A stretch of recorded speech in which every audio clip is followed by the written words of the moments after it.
తదుపరి జన్మ ఏమిటో కూడా తెలుస్తుందండి. నేను దాని ఆ వరకు శక్తి. పోలే. ఇదే స్టాప్ నాకు ఇక్కడ ఆపేశారు. రియలైజేషన్ వచ్చింది. ఉమ్, శక్తులు ఉన్నాయి, దాన్ని ఇట్లా చిన్న చిన్న దాంట్లకు వాడరాదు. ఉమ్. ఎలాంటి వాటికి వినియోగించాలి ఆ శక్తులు? ఇంకోళ్లకు 10 మందికి ఉపయోగం పడేటట్లు. ఉమ్, మొత్తం ఒక గ్రామంలో ఏదో జరగబోతా ఉంది, ఉమ్, వీలైనంత వరకు వాళ్ళకు ముందు ఇన్ఫర్మేషన్ ఇచ్చేదానికి. ఉమ్, అది డైరెక్ట్గా ఇట్లా జరుగుతుంది అని చెప్తే వాళ్ళు ఫంక్ అవుతారు. ఉమ్, అరే భయ్, ఎప్పుడైనా ఇట్లా జరిగితే ఏం చేస్తారా, కొంచెం జాగ్రత్త పడండి, ఉమ్. ఇండ్లు జర హైట్లో కట్టుకోండి, వరద వస్తుందో అని తోలుస్తుంది. అలా చెప్పున్నారా గురువుగారు? చెప్పడం వరకే నా ధర్మం.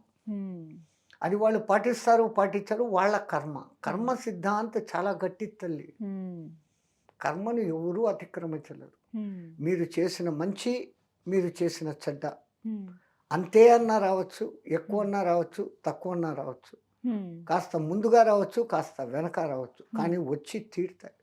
యుగాల్ని బట్టి చెబుతూ ఉంటారు కర్మ ఎలా ఉంటుందండి, మనిషి తత్వం. ఓ చిన్న కథ చెప్తే మీకు మ్మ్. అర్థమవుతుంది. చెప్పండి.